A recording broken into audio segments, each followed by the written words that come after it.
Ahora bien, hay casos específicos que deben ser tomados en cuenta muy minuciosamente por el perito experto, como son las consecuencias físicas y cuáles son las consecuencias físicas que nosotros como peritos expertos debemos tomar en cuenta a la hora de ser investigado este tipo de delitos, pues son lesiones físicas, disfunciones sexuales, si puede o no ocurrir un embarazo, disturbios del sueño y alimentación, dificultades en el aprendizaje, huidas del hogar, uso de alcohol y otras drogas. Consecuencias futuras, desconfianza en el sexo opuesto, falta de placer en las relaciones sexuales. Las consecuencias emocionales son confusión, culpa, el miedo, el enojo y la pérdida de confianza. Las consecuencias sociales pueden ocurrir el aislamiento y retraimiento, las relaciones destructivas, falta de límites en las relaciones, por ejemplo, o pueden ser complacientes o pueden ser evasivos. Y las consecuencias de este comportamiento en la víctima, por ejemplo, en el caso de niños, puede ser de forma regresiva. Mojan la cama, se chupan el dedo, miedos repetitivos o fobias a la oscuridad, a los hombres, etc. Cambios en el rendimiento escolar, cambios notorios en la personalidad, ejemplo, depresión, ira, enojo, hostilidad, agresión, ideas o intentos suicidas, abuso de alcohol u otras drogas, fugas del hogar y conductas autodestructivas. ¿Y qué podemos hacer nosotros en este caso como peritos expertos? Debemos solicitar asesoramiento profesional, asegurarse que el consejero o terapeuta que intervenga sea un referente capacitado, no entrar en pánico, asegurarse que el desvelamiento se haga en un lugar tranquilo, sentarse al lado del niño, no al frente de él, y creer en el testimonio del niño.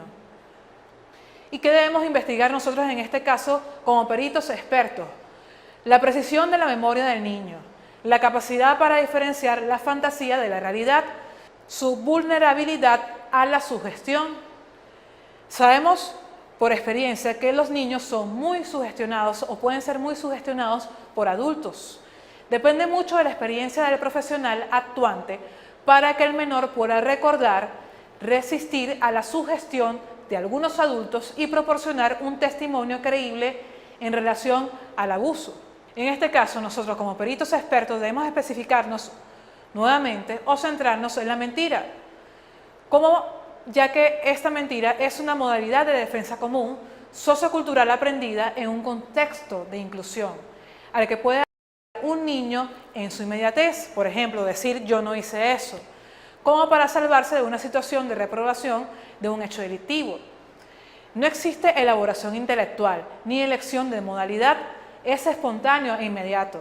A los 3 o 4 años aproximadamente aprenden a diferenciar la verdad de una mentira y también aprenden a decir mentiras. Aunque bien es sabido que los niños y más aún los adolescentes pueden mentir respecto al hecho de haber sido abusados. Los niños más pequeños, a diferencia de lo que sucede con la sugestión, no sostienen la mentira, razón por la cual un trabajo pericial no puede ni debe ser de escasez de sesiones, como mínimo debe ser mínimo 6 sesiones. En cambio, la fabulación es un constructo ideativo que altera consciente y deliberadamente la realidad. Y decimos consciente porque se arma desde una o más mentiras un relato que persigue un beneficio secundario. Por ejemplo, como forma de justificar una conducta inadecuada. En menores pequeños, de 4 a 6 años, tal constructo ideativo no se da. En otras épocas se leían fábulas a los menores, donde las mismas tenían que ver con el proceso de aprendizaje y tales fábulas pretendían dejar una enseñanza o una moraleja. No es de esta fábula a la que nosotros nos estamos refiriendo acá, pero los menores apelan mucho a la fantasía, por lo que escuchan y ven en los programas de TV, los dibujos animados, juegos de computadoras, PlayStation, etc. Y hablan como si fueran el personaje de lo que han visto o lo que han jugado. En la parte de confabulación y sobreagregados del pensamiento, de un constructo ideativo inconsciente del corte afectivo-conflictivo que distorsiona lo primeramente percibido de manera normal, que se advierte en las pruebas psicológicas casi siempre de origen patológico. Puede ser neurótico, psicótico, psicopático, etc. Pero que en los menores puede darse fundamentalmente en la administración de pruebas proyectivas, tales como el Rorschach, el TAT o el CAT, por reacciones fóbico-persecutorias que puede tener el menor. Por ejemplo, en la escala de síndrome de acomodación de abuso sexual infantil consta de 5 pasos. Secreto: porque se da en un ámbito privado, el adulto refuerza esto diciéndole que no le cuente a nadie. La desprotección tiene que ver con la dinámica familiar y la contención, las características del menor y el grupo familiar. Atrapamiento y adaptación: no puede evitarse cuando se da el hecho abusivo. Se acomoda porque siente que no tiene otra posibilidad. Desvelamiento tardío, poco convincente y muy conflictivo, por lo general, cuando el adulto no le cree. Si el niño o la niña expresa conocimientos sexuales más amplios de lo esperado para su edad o nivel evolutivo, en la medida en que el niño o la niña aporte más detalle, existe en mayor probabilidad de que el testimonio sea veraz, teniendo en cuenta de que pueden existir inhibiciones por sentimientos de culpa o por el efecto traumático del abuso. En niños o niñas preescolares, su relato no proporciona tantos detalles como en edades mayores. El relato desde el punto de vista del niño o niña deben ser expresiones acordes con su edad, ya que el uso de palabras o estructuras gramaticales de un nivel evolutivo superior puede ser un indicativo de haber sido manipulado o inducido por un mayor de edad.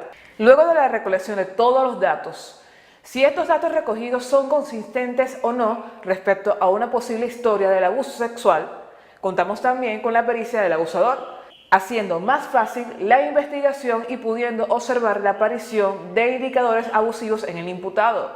Nadie puede tener la certeza total de sus conclusiones, pero sí un alto porcentaje de la fiabilidad del estudio. Habrá casos donde quedará dudas por parte del perito experto y así debe manifestarlo en su informe pericial. Los invito a que se inscriban en los próximos cursos de psicología y específicamente a que se inscriban en el curso intensivo de esta materia de psicología del testigo. Hasta luego.